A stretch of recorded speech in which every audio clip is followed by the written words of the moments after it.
One of the best aspects of Monster Hunter is the sheer variety of ways to play the game. This is all thanks to the various weapons and sheer amount of builds or sets that you can create. So, I'm Darcblade with an Anti-Alatreon build for the Gunlance in Monster Hunter World Iceborne. Now the main purpose of an anti-build is to create a set that is made to counter a specific monster in the game. In this episode we're looking at countering Alatreon, providing hunters with two builds to take on the blazing black dragon.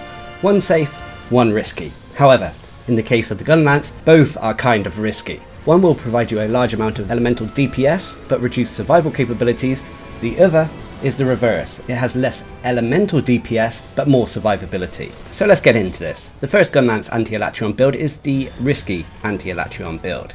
This build is a high elemental DPS build that makes use solely of the Swing Lance playstyle. So we won't be focusing on shelling attacks whatsoever.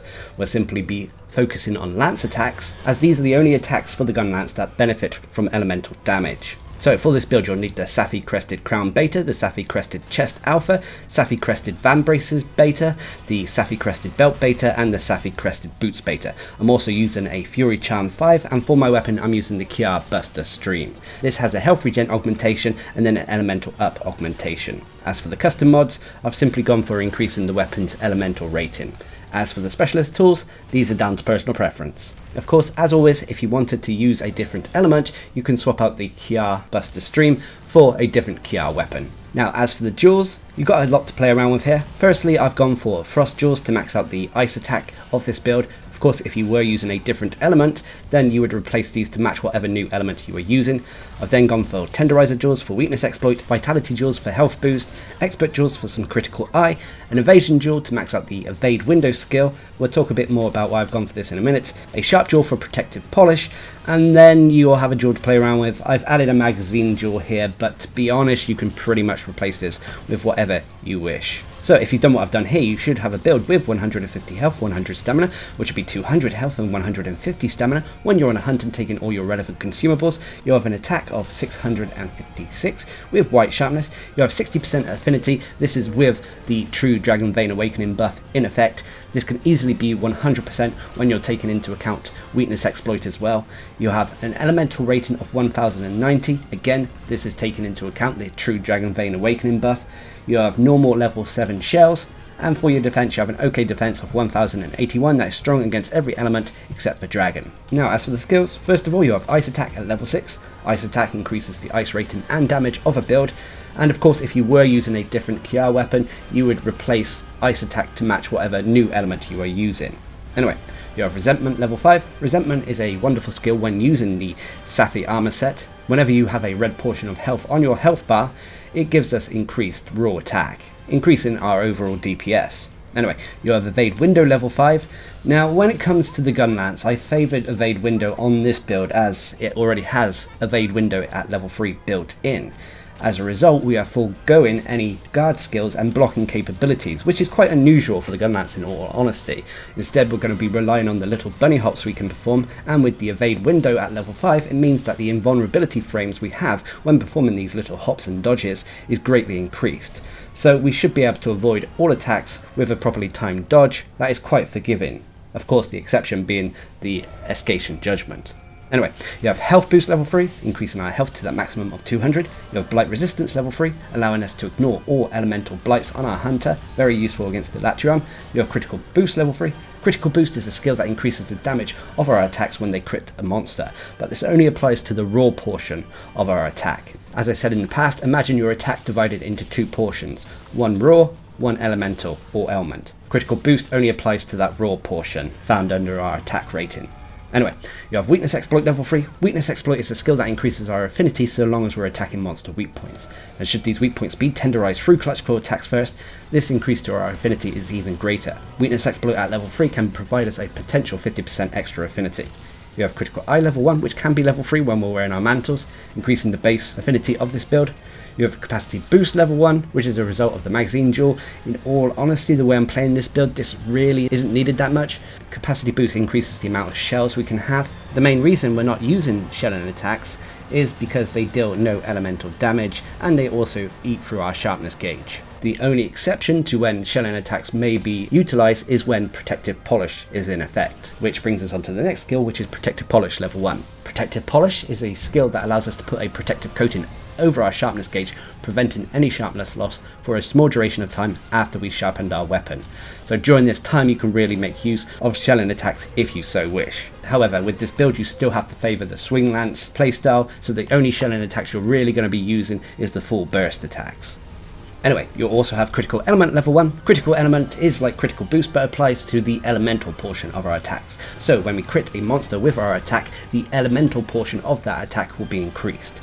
And finally you'll have the set bonus Safi Jiva Seal True Dragon Vein Awakening.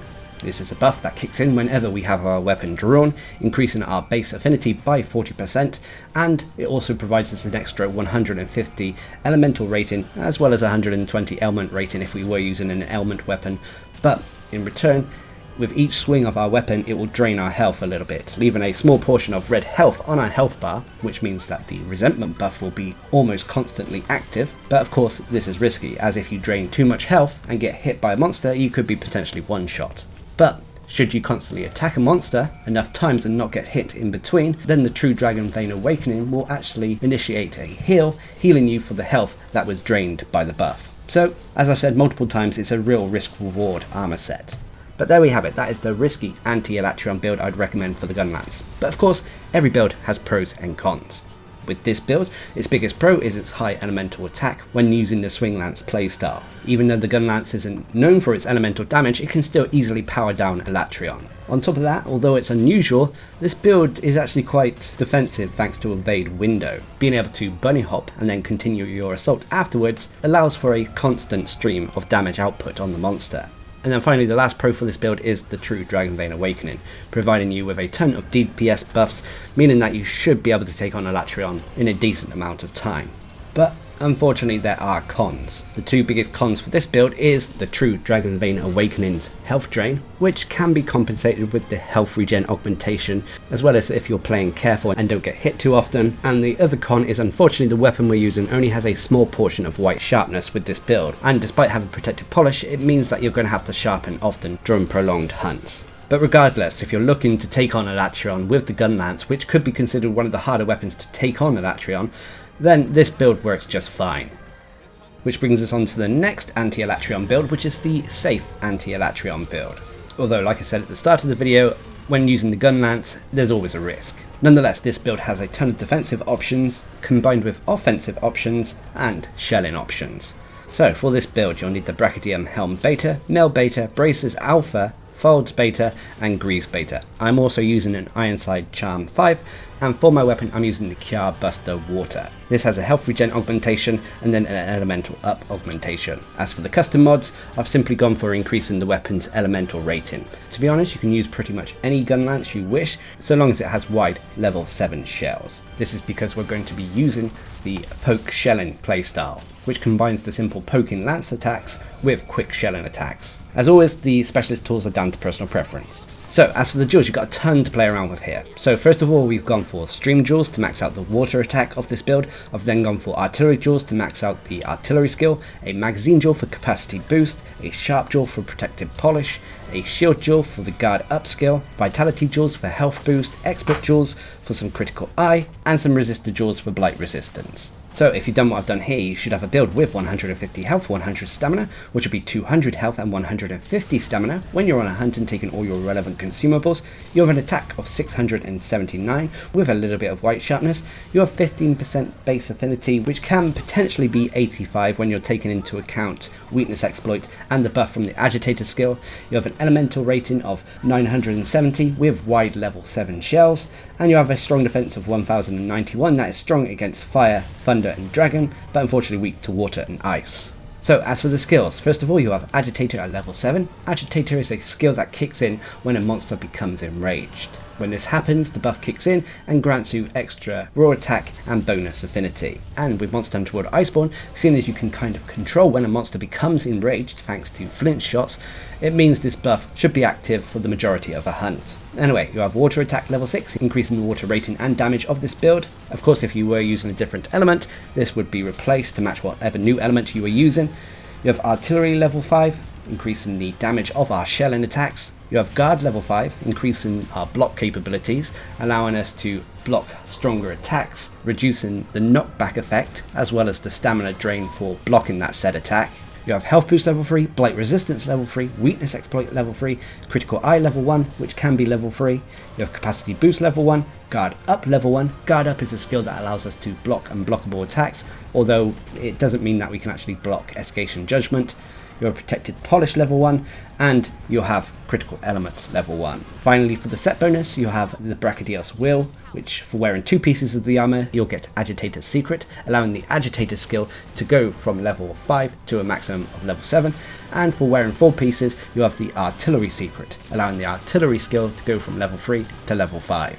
So that is the safe Anti-Alatreon build I'd recommend for the Gunlance, but it is risky in terms of its DPS output. It doesn't have the strongest elemental output out there, but as long as you're tenderizing the monster and attacking the weak points that are susceptible to elemental attacks, namely the legs, you should be able to power down Alatreon once in each phase, no matter what elemental form he's in. Once he's powered down, then you can really start making use of your shelling attacks to deal fixed damage to the monster. But this build does have obvious pros and cons. The biggest pros for this build is its overall damage output, combining both elemental damage as well as shelling damage for an overall decent DPS output. On top of that, this build has quite a few defensive skills thanks to having Guard at level 5, Health Boost and more. And the other pro for this build is that this build can be pretty much taken against Alatreon regardless of what elemental form he's in.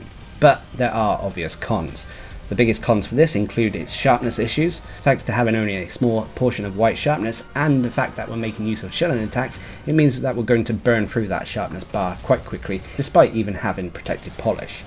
And the other con is that if you're not tenderizing monster body parts and going for the right hit zones, i.e. the legs, to power down the monster, you run the risk of not being able to power down Alatreon, and thus you'll take the full force of its Escalation Judgment. But after a bit of practice and getting used to the poke shelling gameplay style, this build is a more traditional option for Gunlance players who wish to take on Alatreon. So there we have it, those are 2 builds I can recommend for taking on Alatreon with the Gunlance. Now of course, as you farm the monster more and more, you'll get Alatreon gear and weaponry, which will allow you to take on the hunter a little bit more easily, as they have very high elemental rating as well as elemental defenses. But until then, these builds should work just fine. So until next time, I've been Darcblade, bringing you some Anti-Alatreon builds for the Gunlance in Monster Hunter World Iceborne. Hope you enjoyed the video, thanks for watching, subscribe and like for more.